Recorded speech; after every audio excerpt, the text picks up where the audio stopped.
Hello everyone. Today we are going to study the transportation in the humans. It is another very important life process. Without this transportation, we will unable to survive. This transport system, it helps to transport different substances from one part of our body to the another part of our body. For example, when we intake our food with the help of our mouth, then it reaches to our stomach, then it reaches to our small intestine. In the small intestine, the complete digestion of the food takes place, and then this digested food, it is absorbed by the villi which are present in the small intestine, and then this absorbed food, it moves to each and every cell of our body for getting energy. So how it reaches to each and every cell of our body?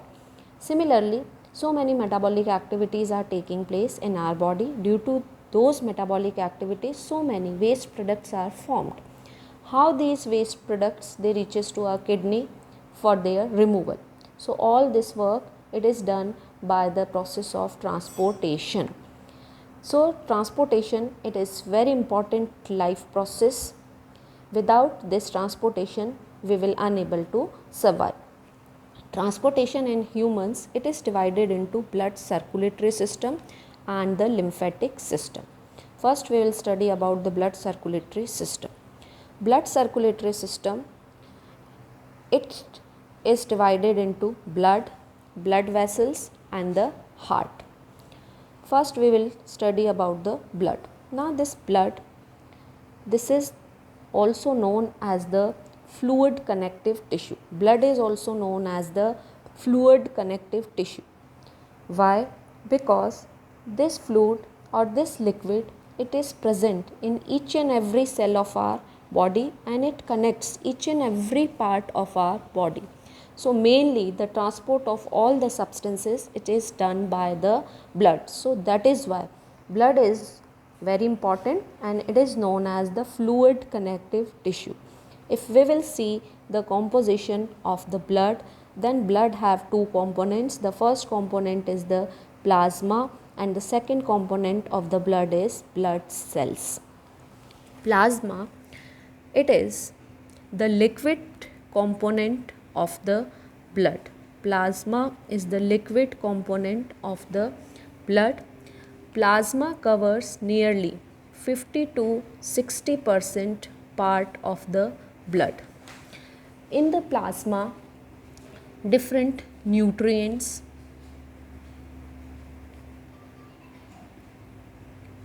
gases are present. Color of the plasma is light yellow.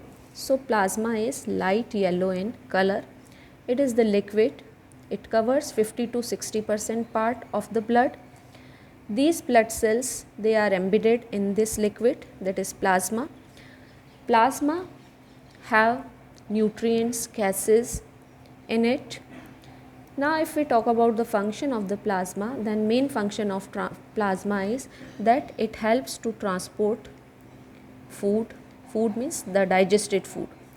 Then it helps to transport the nutrients, it helps to transport the carbon dioxide. These all the functions which are performed by the plasma. Coming to the blood cells, they cover 40 to 50% part of the blood. Blood cells, they are of three types: RBC, WBC and the platelets. RBCs, that is red blood cells. As the name says, they are red in color. They are red in color because they have one pigment, that is hemoglobin. This hemoglobin provide color to these RBCs. The number of RBC is maximum among all these three blood cells. They are present in the millions count.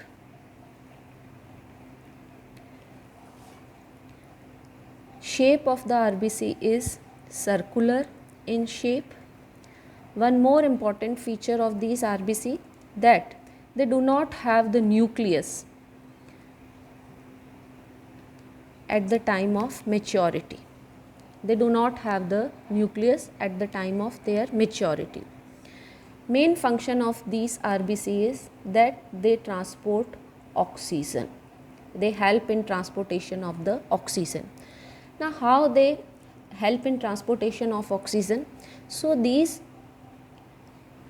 RBCs, they have, we know, one pigment, that is hemoglobin. This hemoglobin combines with the oxygen and forms oxyhemoglobin.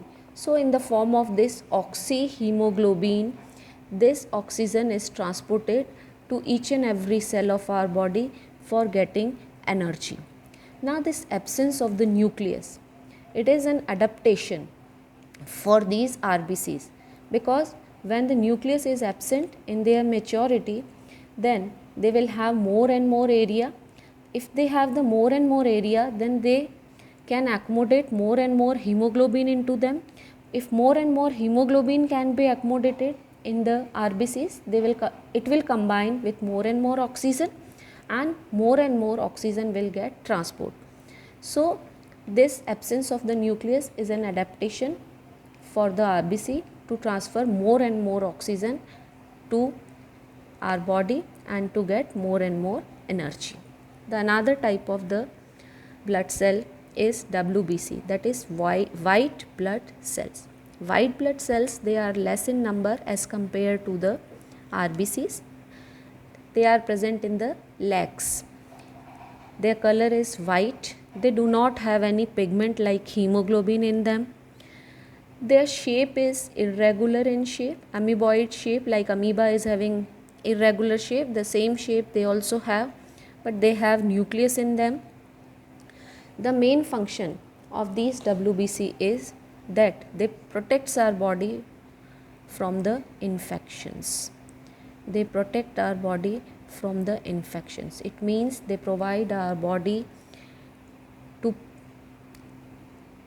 resist against the infection, that is immunity. They provide our body immunity. Immunity ka matlab the power to resist against the infections. So, it protects our body from the infections. Coming to the platelets.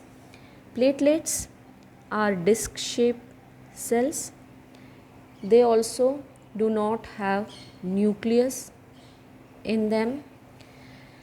These platelets, their main function is that they prevent bleeding. If you got hurt and bleeding starts, after a while it will stop. So, who stops this bleeding? So, this bleeding is stopped due to the presence of these platelets. These platelets, they form the blood clot and they prevent the bleeding. If we summarize the functions of all the parts, all the components of the blood, then we will see plasma, mainly transport food and oxygen and the nutrients. Blood cells, RBC, its function is transportation of oxygen. WBCs, they provide us immunity, and the platelets, they prevent the bleeding. Now, the functions of the blood. What are the functions which are performed by the blood? So, students, we can write all the functions which are performed by all the components of the blood. They are the functions of the blood.